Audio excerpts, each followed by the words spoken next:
Uma palavra tão linda, já quase esquecida, me fez recordar. Contendo 7 letrinhas e todas juntinhas se lê cativar.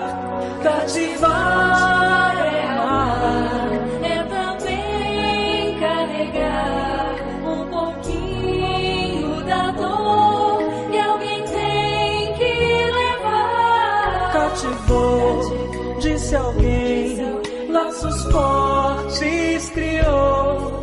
Responsável tu és pelo que cativou. Num deserto tão só, entre homem te vem. Vou tentar cativar, viver perto de alguém. Vou tentar cativar, viver perto de alguém.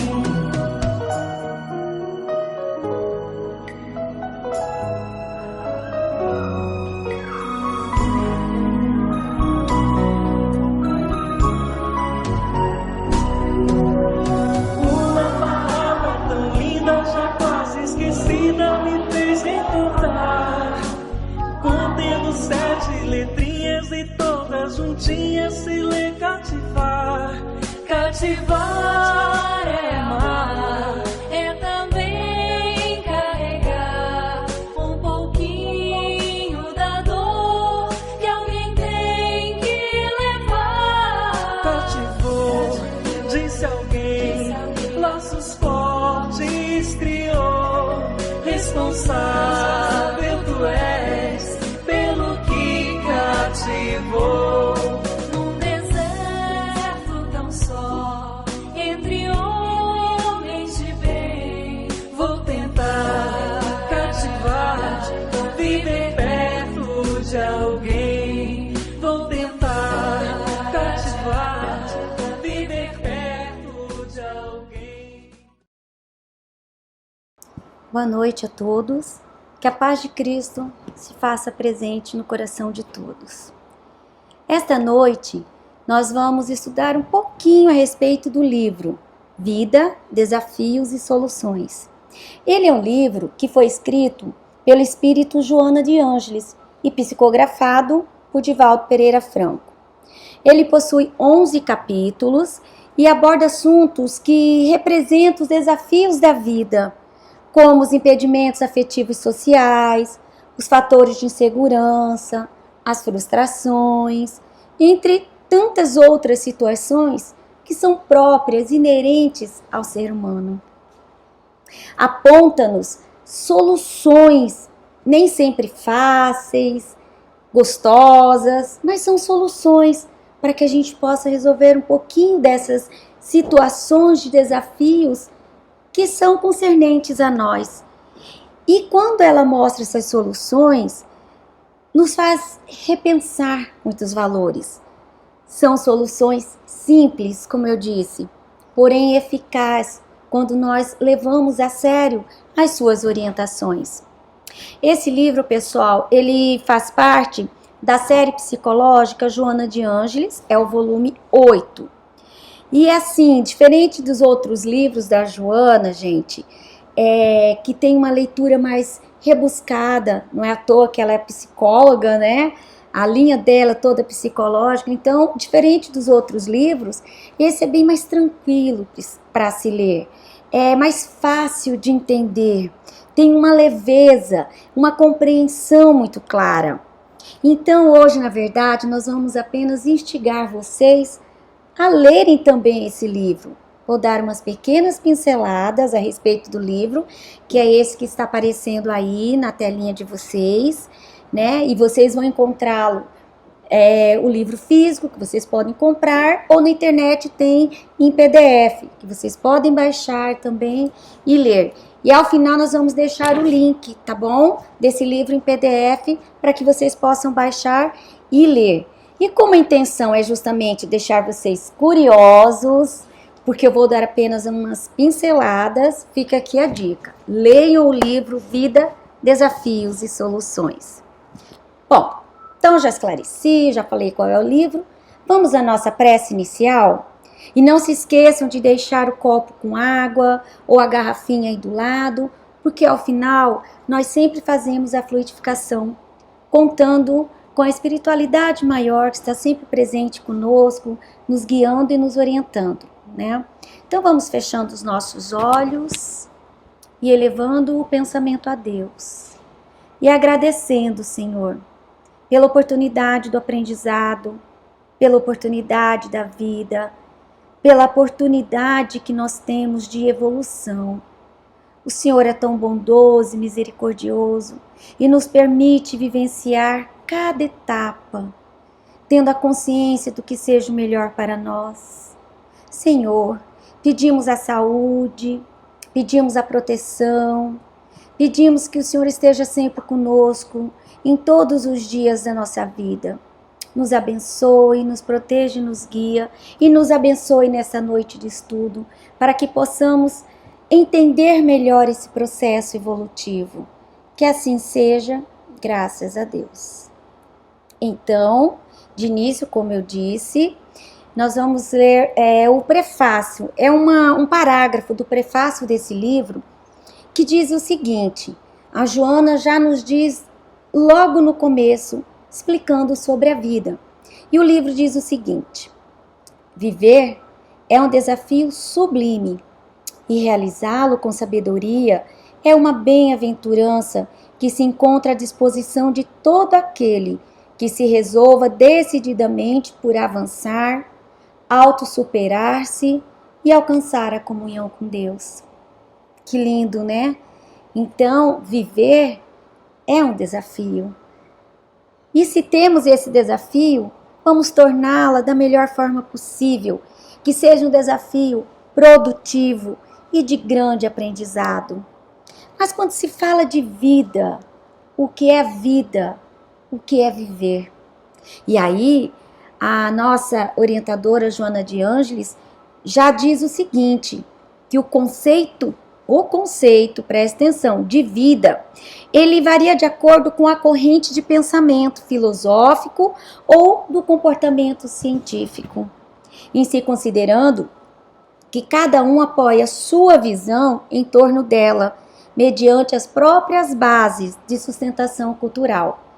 Vou dar uns exemplos aqui para vocês. O espiritualismo, que ele fala a respeito de vida, né?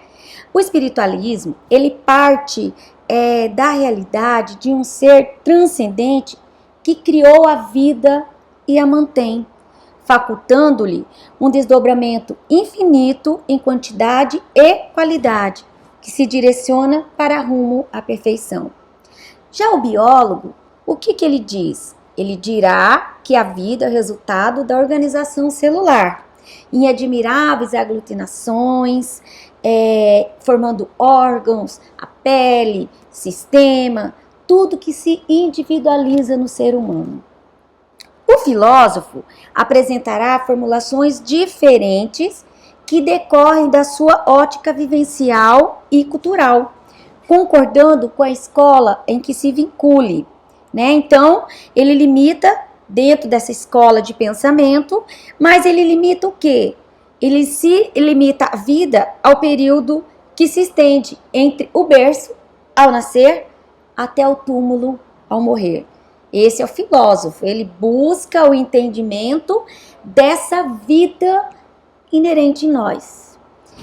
Já o artista, os artistas, conforme a área que se dedique, o artista vai transformar a vida, vai dar o conceito de vida em beleza e majestade, embelezando tudo que nos ocorre, as coisas boas, as coisas ruins. Essa é a visão do artista. E assim sucessivamente. O conceito de vida é muito variável. Porém, a Joana de Ângeles, ela afirma nesse livro o seguinte: a vida, no entanto, é Deus. E por isso, ainda difícil, se não impossível, de ser compreendida plenamente, além das suas manifestações, que fazem parte do processo da realidade dos seres, precedendo-lhe ao surgimento na forma material e sobrevivendo-lhes à decomposição cadavérica.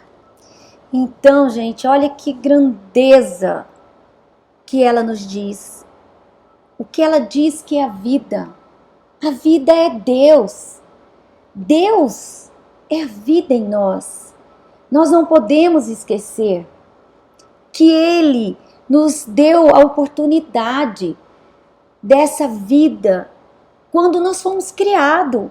Quando Joana de Ângeles afirma dizendo, gente, olha só, que a vida precedendo-lhes ao surgimento da forma material, a vida existe antes dessa forma ao qual nós vivemos.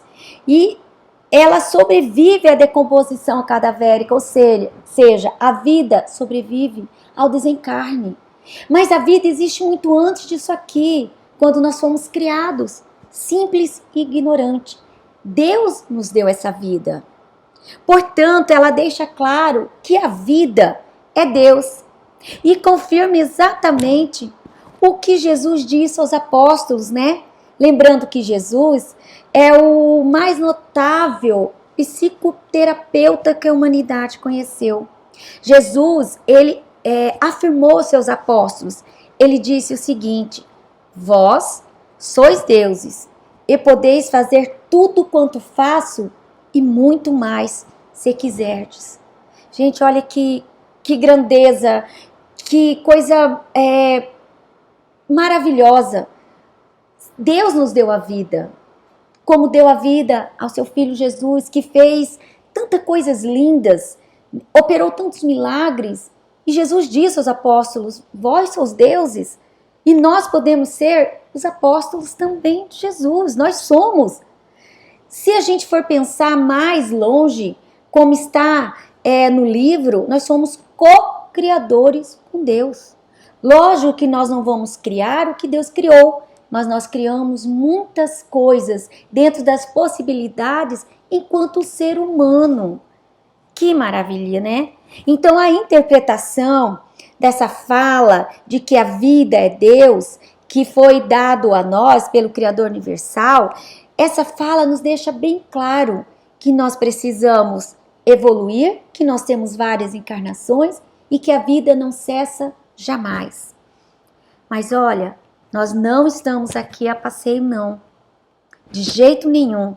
E ninguém se reencontraria reencarnado na Terra se não tivesse a existência física uma finalidade superior. E essa finalidade, meus irmãos, é evoluir. E evoluir significa que teremos sofrimentos e dores, alegrias e tristezas, erros e acertos. Mas é claro que são nas decepções e quedas que realmente crescemos e temos a oportunidade da evolução. Então nós caímos um momento e nos levantamos. Lá na frente podemos cair de novo e nos levantamos de novo. Então a vida muitas vezes é um cair e levantar. E daí vem o aprendizado.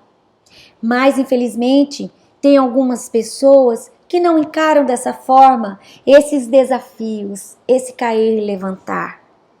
Eles culpam a Deus, dizem ser castigo de Deus. E no livro que ora estudamos, diz exatamente ao contrário, que quando nós caímos e levantamos, porque esse levantar, ele tem uma dimensão de aprendizado diferente para cada ser. Então, quando nós caímos e levantamos, na verdade, ele está nos ensinando que essa punição de Deus não existe, porque somos nós quem buscamos as nossas dores, as nossas quedas, nossos sofrimentos e nossos escorregões. Então, dentro dessa lógica, precisamos entender que o ser humano ainda tem muito que se reconhecer, que precisa trabalhar o seu psicológico e emocional para lidar com esses desafios que sempre nos são impostas por nós mesmos. Não é Deus, somos nós. Devemos lembrar que somos nós quem pedimos, no nosso processo reencarnatório, os nossos desafios aqui nesse planeta, né? E fica claro em todo esse contexto que é inevitável no suceder desses ciclos evolutivos que as conquistas e os prejuízos de cada experiência, eles vão se refletir na experiência imediatamente posterior, ou seja, aquilo que me ocorre nessa encarnação se reflete na encarnação seguinte, né? Então isso exige uma maior contribuição do ser para depurar-se e desenvolver outras habilidades nos segmentos que nós deixamos de nos melhorar nessa encarnação. Então aí residem os demais impedimentos à expressão da vida, que pode estar relacionado como problemas, desafios, vamos usar o nome desafios e não problemas, né? Domésticos, sociais, afetivos, econômicos, saúde, de interrelacionamento. Então nós precisamos lembrar que ninguém foge da própria consciência, né? No livro Mundo Maior, onde nós estamos fazendo a tertúlia aqui na nossa casa, na Seara Espírita de Luz, e todos estão convidados a fazer essa tertúlia, nós estudamos há 2 semanas atrás que essa consciência, a nossa consciência fica registrada aquilo que Deus nos permitiu entender. A vida que Deus nos deu, nele está impresso essa consciência, né, do que é certo, do que é errado. Então ninguém foge à nossa própria consciência, porque aqui está o nosso campo de batalha, onde se travam essas lutas de reabilitação ou os enfrentamentos, né, de regularizar as nossas atitudes malsãs. Por isso, ainda são o controle mental e a educação do pensamento, são eles quem podem representar a eficiente terapia de prevenção aos distúrbios que nós trazemos para a nossa vida. E esse controle mental e a educação, ele vem como esse movimento curador para os nossos processos também de ordem espiritual, desde que, claro, alterando a faixa vibratória que vivemos, por onde transitam também as nossas ideias, né? Então nós devemos pensar sempre positivo, devemos sempre olhar para nós, ter esse controle das nossas ideias para atrair perto de nós espíritos de luz, irmãos de luz, tanto espirituais quanto encarnados. É a lei da afinidade. E é certo que o espírito, ele renasce onde se lhe torna melhor para o processo de evolução. Retorno aqui o que eu disse há pouco. Nós, no nosso processo de reencarnatório, somos nós quem escolhemos aonde nós vamos nascer, como iremos nascer, a família nós escolhemos, em que condições sociais nós vamos reencarnar. Então, quando nós fazemos isso, nós estamos escolhendo os nossos desafios. Todavia, ninguém vem à Terra para sofrer, não. Senão, nós viemos para o quê? Para reparar, adquirir novas experiências, desenvolver aptidões, crescer interiormente. Todos esses empecilhos que nos defrontam no dia a dia fazem parte dessa nossa proposta de educação, devendo equipar-se de valores e de discernimento para superar esses desafios.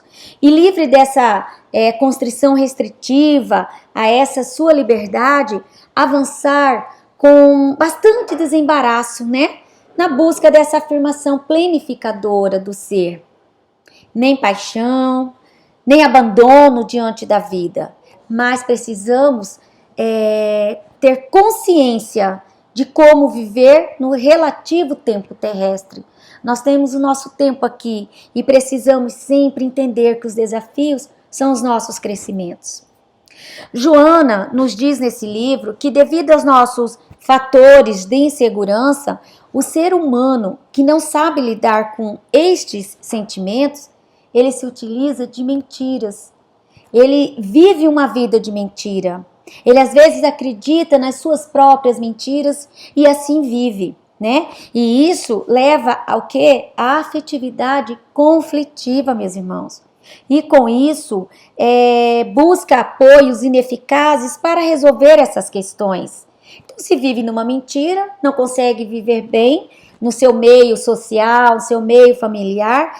Quando ele se percebe nessa situação, ele busca meios ineficazes dentro da própria mentira que ele acredita para resolver seus problemas e nunca resolve.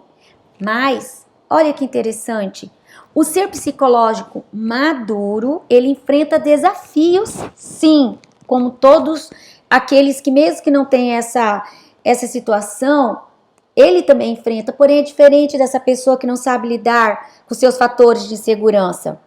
O ser psicológico, ele enfrenta os desafios e vence-os com muita naturalidade, sem pressa, confiando no próprio crescimento e nos recursos de que possa usufruir dentro da sua convivência social.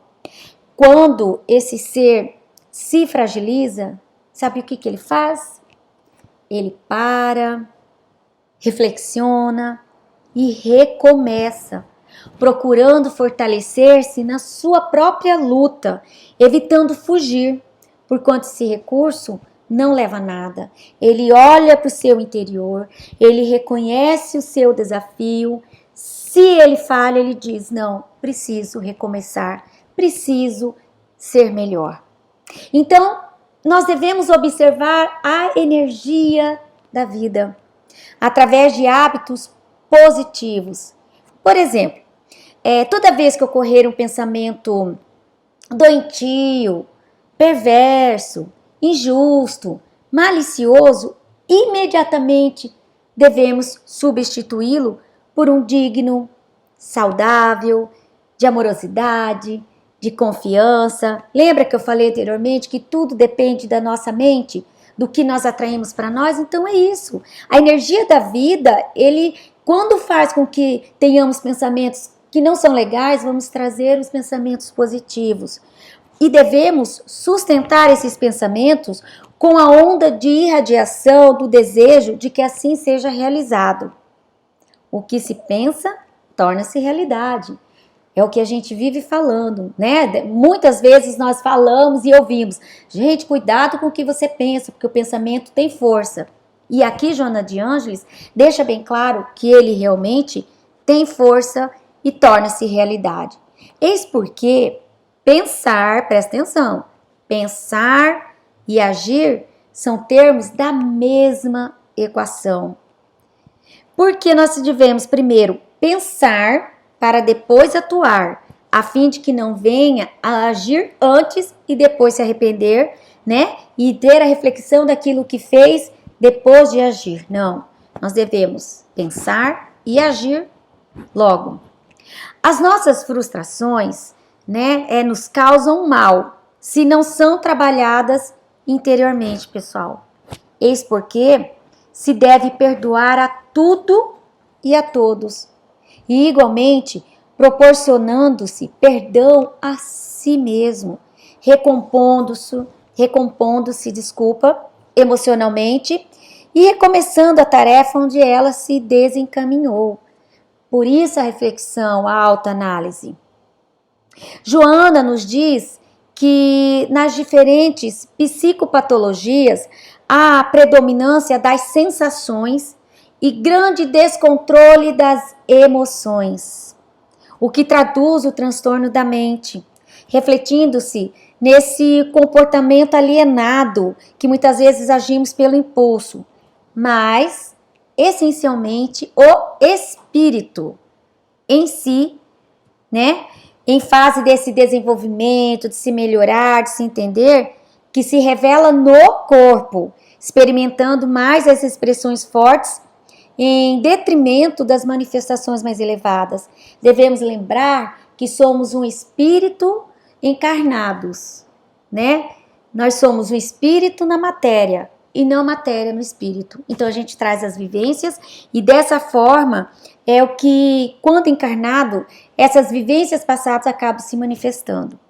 Então a vida interna, ela se torna tão necessária quanto a alimentação para uma existência saudável, né? Então, se o corpo físico precisa do alimento para se sustentar, o espírito precisa do quê? Do cultivo da reflexão, da oração e da meditação.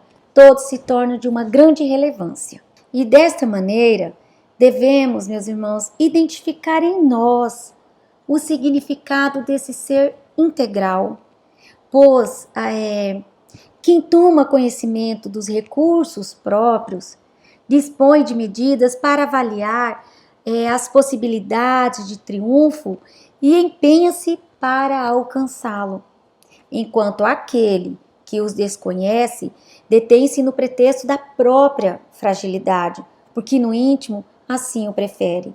Então, quando esse ser integral que somos nós, buscando a autoanálise, nós reconhecemos em nós os recursos evolutivos, que nós podemos superar esses desafios, nós corremos para alcançá-lo. Aquele que ainda não chegou nessa situação, ele se prende no seu íntimo, se tornando frágil, usando da mentira, do desculpismo para tudo aquilo que ele é.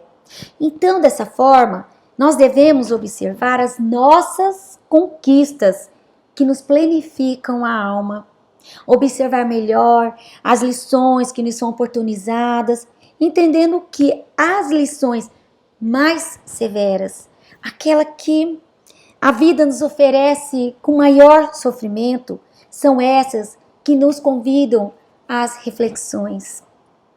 Quando, conforme a Joana ela diz, se adquire aquela maturidade psicológica, embora se preserve os bens materiais, as necessidades da matéria, quando nós conseguimos chegar a essa maturidade, nós valorizamos mais as que são as necessidades espirituais, de realidade real, expressões elevadas da vida.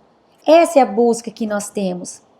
Joana ainda nos diz para observar os aspectos da vida. Uma existência feliz, ele não é necessariamente aquela que se faz breve ou larga, né? Porque nós temos momentos de felicidade, momentos de alegrias, como temos momentos de desafios. Então,